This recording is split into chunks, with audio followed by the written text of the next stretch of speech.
Pemirsa, siapa calon presiden yang akan memenangkan pemilu presiden 2024? Jika capresnya ada 3 orang, maka Ganjar Pranowo mengalahkan Prabowo Subianto dan Anies Baswedan. Sementara jika capresnya 2 orang, yakni Prabowo dan Ganjar, maka Prabowo unggul jauh di atas Ganjar. Ganjar akan menang dalam pertarungan 2 capres jika berhadapan dengan Anies Baswedan. Ya, hitung-hitungan ini berdasarkan survei terbaru dari Lembaga Indikator Politik Indonesia. Lantas, varian mana dari survei ini yang nantinya mendekati kenyataan? Untuk membahasnya telah bergabung bersama kami pemirsa ada Direktur Eksekutif Indikator Politik Indonesia, Burhanuddin Muhtadi, juga politikus PDI Perjuangan Arya Bima, serta Wakil Ketua Umum Gerindra Habibur Rahman. Selamat petang Bapak-Bapak, semuanya sehat? Selamat petang ibu-ibu semua. Sehat, alhamdulillah. Oke, alhamdulillah. Mas Burhan, ini dari simulasi-simulasi yang tadi sudah kami bacakan, ini kira-kira yang paling mencerminkan Pilpres 2024 yang mana, Mas Burhan? Per hari ini kan kita punya 3 calon presiden yang sudah memenuhi syarat minimum pencalonan ambang batas presiden. Ketiganya adalah Mas Anies didukung oleh 3 partai, Nasdem, Demokrat, dan PKS. Kemudian Pak Ganjar Pranowo didukung oleh PDI Perjuangan dan P3. Dan terakhir adalah Pak Prabowo Subianto yang didukung oleh 4 partai, Gerindra, kemudian PKB, PAN, dan Golkar. Nah, dari ketiga calon ini kita punya simulasinya. Nah, dari simulasi yang kita sampaikan dalam rilis kemarin, Ken, itu terlihat ada perubahan posisi meskipun posisi pertama dan kedua secara statistik tidak signifikan.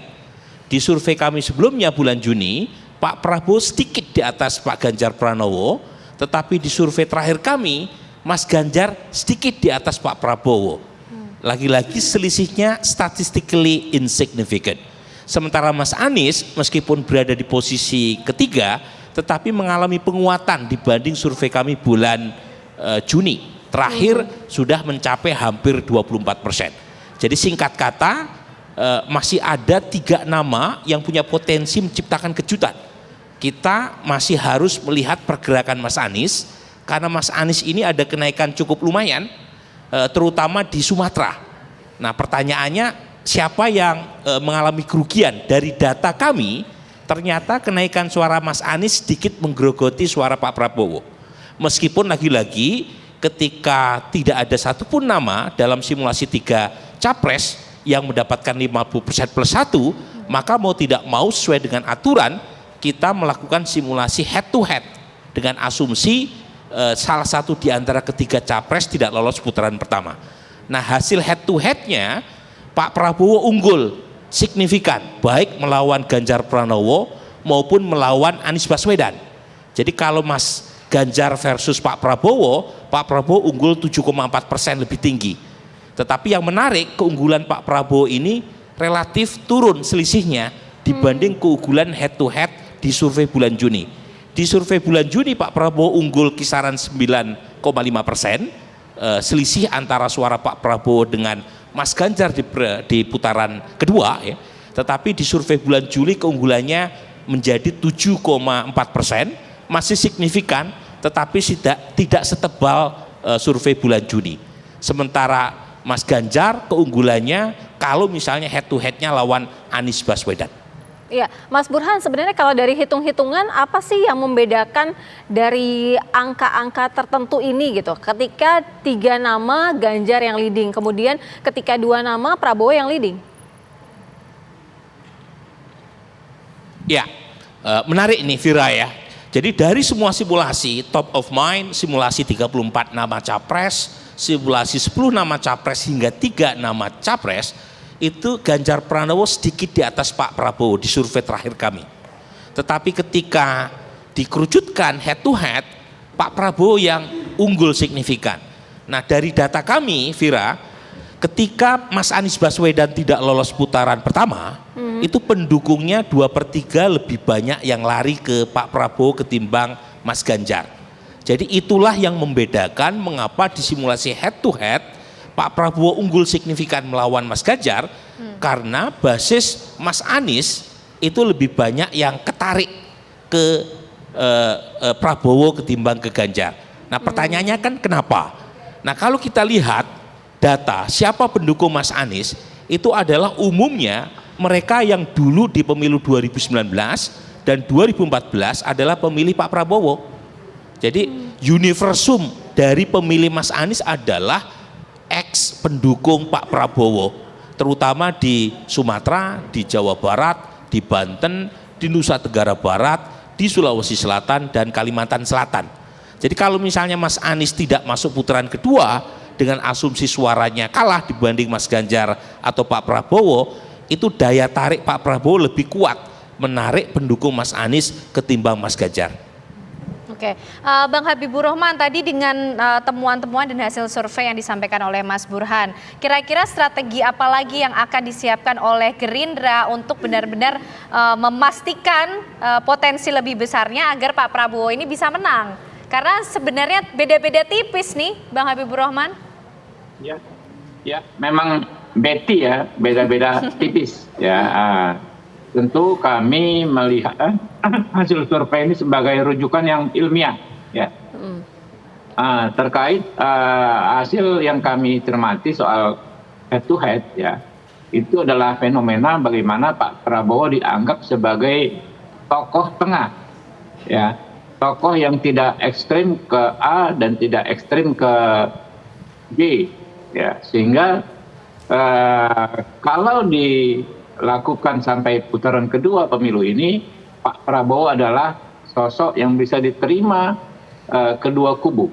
Pak Prabowo sebetulnya bisa diterima oleh pemilih Pak Ganjar dan juga bisa diterima oleh pemilihnya Pak Anies Baswedan. Nah itulah kenapa ya kami selalu mendorong ya, menyampaikan gagasan bahwa apa yang dilakukan Pak Prabowo ya dengan melakukan rekonsiliasi dengan Pak Jokowi itu adalah sesuatu yang sangat-sangat positif dan dirasakan manfaatnya oleh rakyat. Jadi kerjasama yang maksimal Pak Jokowi dan Pak Prabowo di kabinet ini kan menghasilkan capaian yang luar biasa. Pak Prabowo maksimal sebagai Menhan, kinerjanya Pak Jokowi secara umum approval rate-nya tinggi sekali. Apa yang kami lakukan dengan kondisi seperti ini? Tentu kami akan semakin menegaskan ya bahwa Pak Prabowo adalah tokoh pemersatu dan sekaligus ya tokoh yang akan melanjutkan semua capaian legacy prestasinya Pak Jokowi yang ada saat ini. Nah itu yang akan kami sampaikan. Kinerja Pak Prabowo di Kemenhan ya akan terus dimaksimalkan, begitu juga kinerja para legislator Gerindra di berbagai daerah dan di pusat.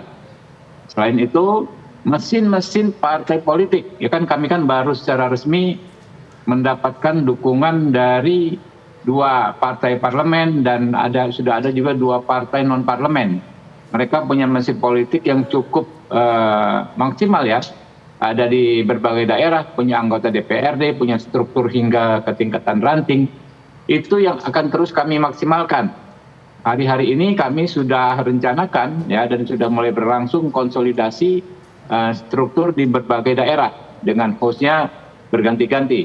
Misalnya di Jawa Barat Gerindra menjadi host, di Jawa Timur PKB dan seterusnya.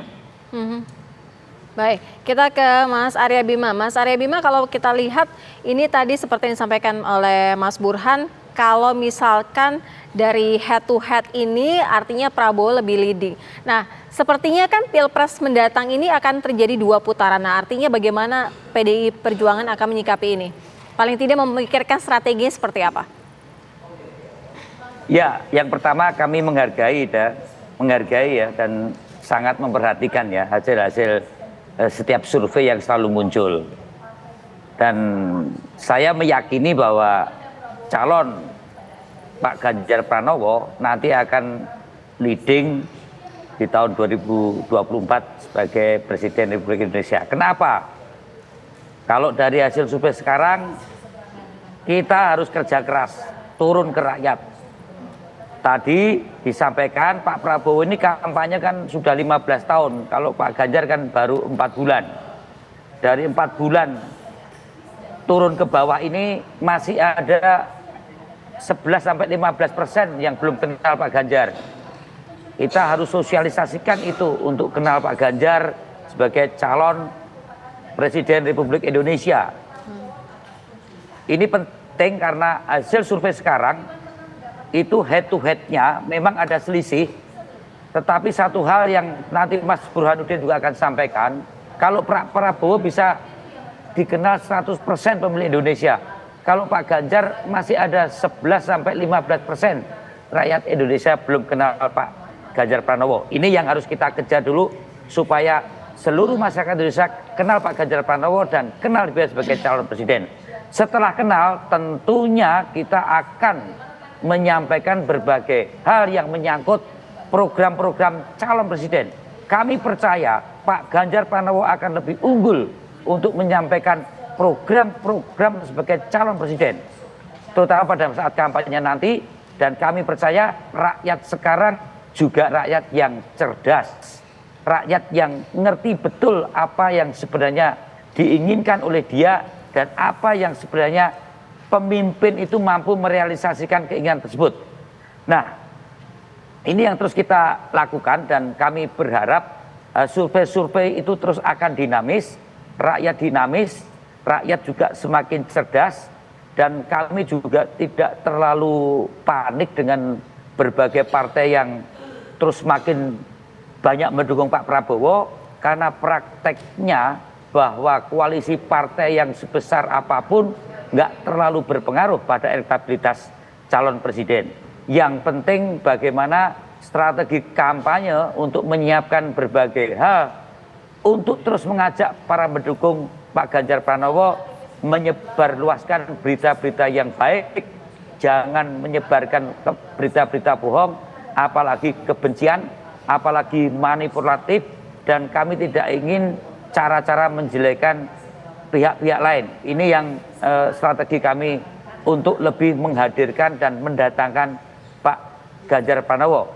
Kami ingin memberikan gambaran yang sejelas-jelasnya, seterang-terangnya, segamblang-gamblangnya, bahwa sosok Ganjar Pranowo itu seperti apa, termasuk latar belakangnya, karier politiknya, dan kinerja suksesnya yang sampai hari ini belum banyak mendapatkan ruang rakyat Indonesia ini untuk mengerti. Apalagi tanggal 5 Februari besok Pak Ganjar sudah mengakhiri masa jabatannya sebagai gubernur. Kalau kemarin hanya hari Sabtu dan Minggu Ganjar Pranowo itu bisa berkeliling, sekarang setelah tanggal 5 nanti akan banyak waktu untuk mengenalkan diri, sehingga 100% kenal Pak Ganjar Pranowo dan 100% nantinya akan menentukan pilihan untuk calon presiden ke depan. Insya Allah Pak Ganjar Pranowo akan unggul setelah mengetahui sebenarnya siapa Ganjar Pranowo. Oke, artinya PDIP optimis ya Mas Arya Bima, dan mau bilang kalau ini belum apa-apa, nih belum pamungkasnya yang dikeluarkan oleh Ganjar Pranowo dan juga PDIP. Nanti angkanya tidak hanya Betty tapi jauh bisa meninggalkan Pak Prabowo begitu. Sangat optimis. Kalau sekarang ini kan baru patos ya, patos bahasa filsafatnya. Nanti pada saat logos bagaimana narasi-narasi itu akan dipersandingkan, apalagi di dalam debat capres, kami percaya siapa sebenarnya Ganjar Pranowo adalah penerus Pak Jokowi yang telah melakukan fondasi 10 tahun. Tentunya dengan beberapa hal yang kritis terkait beberapa menteri yang gagal melaksanakan program-program Jokowi. Itu kita akan kritisi, bukan salah Jokowi, bukan salah kebijakan dan programnya, tapi banyak menteri-menteri yang kurang bisa menerjemahkan hal-hal yang terkait narasi besar Pak Jokowi dengan Indonesia sentris, dengan fondasi infrastruktur 10 tahun yang sudah dilaksanakan oleh Pak Jokowi. Ganjar akan mampu itu, saya kira itu. Baik, kita nanti akan mendalami Mas Burhan. Sebenarnya tadi kalau dari Mas Arya Bima mengatakan bahwa koalisi itu tidak akan berpengaruh besar terhadap elektabilitas. Tapi bagaimana dari versi Mas Burhan sendiri, tapi dijawabnya usai jeda. Kabar Petang segera kembali.